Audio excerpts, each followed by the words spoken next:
नमस्कार दोस्तों, आज की हमारी कहानी आपको अच्छी लगे तो प्लीज़ मेरे चैनल को सब्सक्राइब करें और वीडियो को लाइक करें। अरे रानी, तुम सांवली, ऊपर से यह काली साड़ी, वो अच्छी दिखेगी क्या तुम्हारे ऊपर? पहले ही तुम्हारे रंग को देखकर लोग ताना मारते हैं। पूरब रानी को बोला। देखो न पूरब, मैं बोलती तो कहती सास बोलती है हमेशा। ऐसा लगता है जैसे कौवे को काला टीका लगाया हो। पति और सास का बोलना सुनकर जरा उदास हो गई थी रानी। वो काली नहीं थी, कृष्णवर्णी और रानी नाक नक्शे में अच्छी थी, पर पति और सास कलर को लेकर रानी को हमेशा ताना मारते थे। क्या करेगा वो भी, वह गोरा और रानी कृष्णवर्णीय। लोगों का क्या, वो तो नाम रखने में पीएचडी किए होते हैं। ब्लैक और वाइट जोड़ी बोलते थे दोनों को। पूरब का मन वैसे साफ था। रानी को अगर कोई कलर को लेकर बोलता तो उसे जरा भी अच्छा नहीं लगता था, इसीलिए वह भी थोड़ा बहुत बोल देता था ताकि वह जिद ना करे। लेकिन जब वह बोलता था तो उसे इस बात का पछतावा होता था। उसकी माँ घर में हमेशा कड़वाहट रखती थी। आज भी वैसे ही हुआ। घर में उत्सव के माहौल में सुबह जब सास ने रानी से बात की तो वह थोड़ी घबराई हुई थी। उसका चेहरा भी शांत था। पूरब वास्तव में खुद पर शर्मिंदा था। अपराधी की तरह बैठने के बजाय वह काम के लिए बाहर गया। कई सारी महिलाएं काली साड़ी पहनकर सड़कों पर चल रही थी। सभी ही गोरी थी ऐसा नहीं था, लेकिन उन पर वह काली साड़ी अच्छी लग रही थी। पूरब काम की जगह पर गया। उसका बचपन का दोस्त विक्की और उसका पूरा परिवार साथ में था। जान बचाई हुई तभी पीठ के पीछे से विक्की की पत्नी आई। वह भी काली सांवली ही थी। काली साड़ी पहनी थी उसने। पीछे से एक आवाज़ आई, प्रतीक्षा दीदी, अच्छी दिख रही हो आप। आपकी साड़ी भी अच्छी है और आप भी। प्रतीक्षा के चेहरे पर खुशी आई। उससे ज़्यादा विक्की खुश हो गया था। पूरब विक्की को कुतूहल से देख रहा था। विक्की ने वह देखा और जाना। वो पूरब के सवालों को हल करना चाहता था। विक्की ने पूरब से सीधे ही पूछ लिया, पूछो, तुम्हारे मन में जो भी है, मैं तुम्हें उसका उत्तर देने के लिए तैयार हूँ। पूरब पहले हड़बड़ाया, फिर वह बोलने लगा कि नहीं नहीं, ऐसा कुछ भी नहीं है। विक्की ने पूरब से कहा, तुम मुझे नहीं जानते कि मैं लोगों का मन कितने अच्छे से पढ़ सकता हूँ। तुम तो मेरे बचपन के मित्र हो। तुम्हारे मन की बात भला मुझसे कैसे छुपी रह सकती है?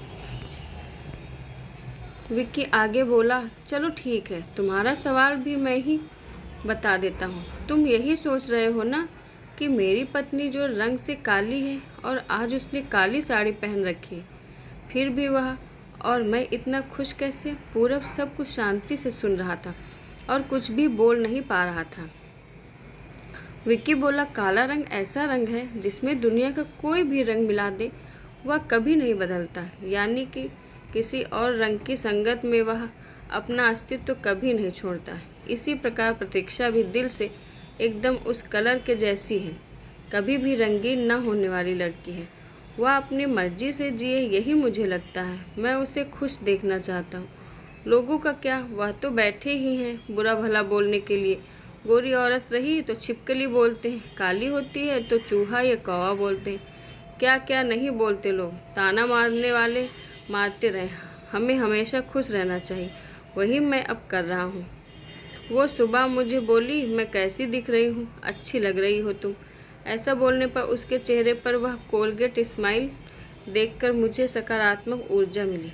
घर से बाहर निकले तो सभी बोले लगे कि अच्छी लग रही हो भाभी। हम दोनों ने अच्छे मन से यह बात सोची, कोई न कोई ताना मारने के लिए बोला ही होगा। उस वजह से जीने की दिशा क्यों बदले?